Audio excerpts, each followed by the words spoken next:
Form is temporary but class is permanent. एक दफ़ा फिर बाबर आजम ने प्रूव किया है कि वो ओडीआई फॉर्मेट में पाकिस्तान के नंबर 1 बैटर हैं। अगरचे सिर्फ 47 रन्स की बारी खेली है बाबर आजम ने, लेकिन वो क्लास, वो फॉर्म और वो क्वालिटी जो बाबर आजम के फैंस उनसे एक्सपेक्ट करते हैं, जो बड़े अरसे से मिसिंग दिखाई दे रही थी, वो एक दफ़ा फिर बाबर आजम की तरफ से देखने को मिली है। पाकिस्तान ने वेस्ट इंडीज़ को कन्विंसिंगली पहले वनडे मैच में हरा दिया है। और मैच के हवाले पर बात करने से पहले बहुत ज़्यादा ज़रूरी है हुसैन तलत और हसन नवाज़ की बैटिंग एफर्ट को अप्रिशिएट करना।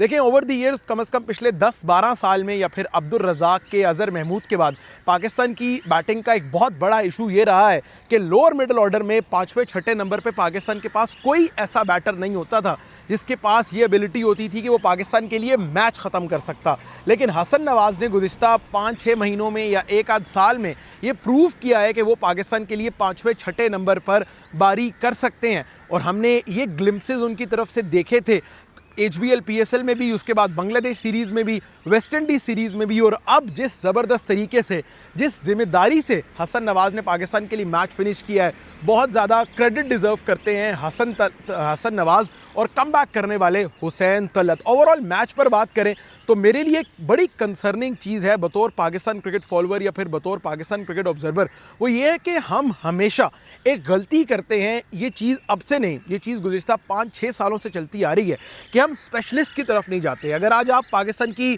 प्लेइंग 11 सबसे पहले उठा के देखें तो मुझे एतराज़ है भाई कि आप सिर्फ 3 स्पेशलिस्ट बॉलर्स के साथ क्यों जा रहे हैं। यानी अगर आप पाकिस्तान का बॉलिंग अटैक देखें तो उसमें शाहीन है, नसीम शाह, सुफियान मुकीम, ये सिर्फ 3 स्पेशलिस्ट बॉलर हैं। यानी आपके ये 30 ओवर करेंगे, बाकी के 20 ओवर के लिए आपके पास फ़हीम अशरफ, हुसैन तलत, साइम अयूब और सलमान अली आगा, यानी आपके पास 4 बॉलर ऐसे हैं जिनको रन्स भी लग सकते हैं। और ये एक प्रूवन फैक्ट रहा है कि पाकिस्तान की टीम जब जब अंडर प्रेशर होती है तब तब ये जो आपका एक मिसिंग लिंक है या कभी कभार 2 मिसिंग लिंक है, वो आपको रन्स कंसीड कर देते हैं। अब आज एक बड़ा एक्सेप्शनल केस था कि आपकी पहले बॉलिंग आ गई। अब आप एग्जांपल इसकी लें कि आप अगले मैच में आपकी जो है वो पहले बैटिंग आ जाती है, अब आप डिफेंड कर रहे हैं, तो 20 ओवर आपने निकालने हैं साइम अयूब से, आगा से, फ़हीम से, हुसैन से। कहीं ना कहीं मुझे पता है, आपको पता है, तो वेस्ट इंडीज़ की टीम को भी पता होगा, उनके एनालिस्ट को भी पता होगा कि किस तरह प्ले अराउंड करना है, उनके बैटर्स को भी पता होगा। तो आई पर्सनली बिलीव थोड़ा बहुत मुश्किल होगा पाकिस्तान की ये जो स्ट्रैटेजी है कि आप स्पेशलिस्ट बॉलर्स के साथ नहीं जाते।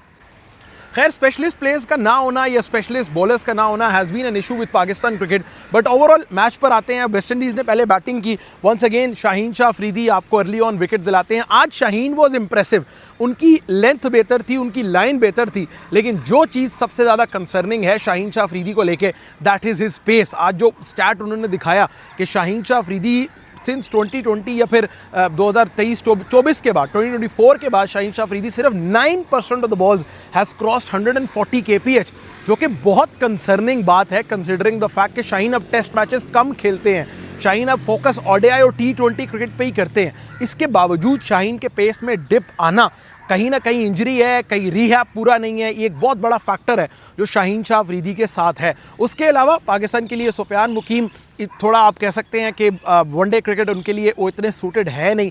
मतलब जो रिस्ट स्पिनर है उसे कहते हैं कि वो खेल खेल के रिस्ट स्पिनर बनता है, तो जितना ज़्यादा आप सुफियान को खिलाएंगे उतना उनके लिए भी बेहतर है, उतना पाकिस्तान क्रिकेट के लिए भी बेहतर होगा। वंस अगेन नसीम का भी वही इशू है कि कहीं वो इंजरी से वापस आ रहे हैं, फटीग्ड लग रहे हैं। क्रिकेट ना खेल के भी फटीग्ड होना ये बहुत बड़े इशू की बात है।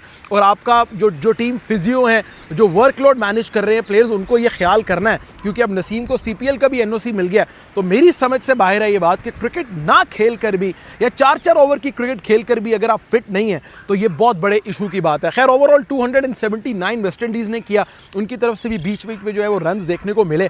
और पाकिस्तान की तरफ से फील्डिंग एफर्ट जो थी वो बहुत ज़बरदस्त रही। डेथ ओवर्स में शाहीन वॉज गुड, और कहीं ना कहीं ये जो ODI का कॉन्फिडेंस है डेथ ओवर्स में बॉलिंग का, शाहीन इसे T20 में भी लेकर जाएंगे। अब आते हैं पाकिस्तान की बैटिंग पर। और 280 चेज करना over the years Pakistan cricket के लिए बड़ा मुश्किल रहा है। हम हमेशा यही एसोसिएट करते हैं, यार 270-80 हो गया, अब तो हमारी बैटिंग गई। लेकिन अब अच्छा था कि पाकिस्तान को अच्छा सहारा दिया। पाकिस्तान की बैटिंग में थोड़ा बहुत अब्दुल्ला अच्छा खेले, बाबर जितना खेले वो बहुत उम्दा खेले। बाबर अगरचे सिर्फ 47 कर पाए, थोड़ा अनलकी रहे वो, जिस तरह आउट हुए। I mean obviously left arm spinner पे बाबर फंसते हैं, ये तो सबको पता है, लेकिन जिस तरह वो आउट हुए थोड़ा अगली डिसमिसल भी था। बट जब तक वो रहे उनकी क्लास जो है वो देखने को मिली। रिजवान बड़ी अच्छी हाफ सेंचुरी की, लेकिन हमेशा रिजवान से एक ही गिला रहता है कि यार वो मैच ख़त्म नहीं करते। आज भी 170 पे टीम को छोड़ गए, आखिरी 10-12 ओवर में 100 करना है। अब आते हैं पाकिस्तान का जो मिडल ऑर्डर और लोअर मिडल ऑर्डर है, that has been the real problem for Pakistan. लेकिन आज बहुत इंप्रेस किया है हसन नवाज़ ने,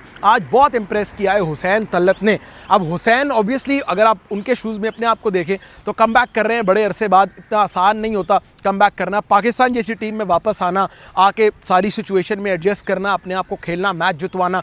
हसन नवाज़ एक बहुत बड़ा फ्यूचर है आपका, आप कह लें वो स्टार है या सुपरस्टार है। लिया से वो बिलोंग करते हैं, T20 डेब्यू पे उन्होंने 100 किया, फिर उसके बाद जो उनका कमबैक है उनके करियर का, अक्सर लोगों का करियर एंड में जाके कमबैक होता है उनका, कोई उन जो अपने आप को रिट्रीव करते हैं। बस हसन नवाज़ को क्रेडिट देना होगा कि किस तरह उन्होंने नंबर 5 पर ODI में भी और T20 में भी अपने आप की क्रिकेट जो है तो बहुत ज़्यादा इंप्रूव किया। So all in all a good day, a good start to the day for Pakistan cricket fans. Obviously रात 11 बजे से मैच जो है वो फॉलो कर रहे हैं, it's a good start to the day, but यही एक्सपेक्टेड है कि पाकिस्तान इस अच्छे रन को, इस अच्छी फॉर्म को वनडे क्रिकेट में कंटिन्यू करेगा under the captaincy of Mohammad Rizwan.